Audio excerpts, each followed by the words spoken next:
ఓం శ్రీ స్వామియే శరణమయ్యప్ప.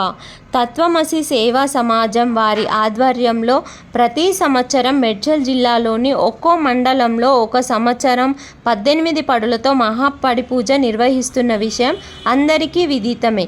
ఈ సంవత్సరం కీసర మండలం గురుస్వాముల కోరిక మేర కీసర మండలంలో నిర్వహించాలనే సంకల్పంతో నిర్వహించారు. గురుస్వాములందరికీ శ్రీ శ్రీ గుండ్లపల్లి ప్రసాద్ గురుస్వామి గారు అన్నప్రసాద వితరణ చేశారు. వారికి వారి కుటుంబానికి అయ్యప్ప స్వామి వారి కృపా కటాక్షాలు ఎల్లవేళలా ఉండాలని కోరుకుందాం. ఓం శ్రీ స్వామియే శరణమయ్యప్ప.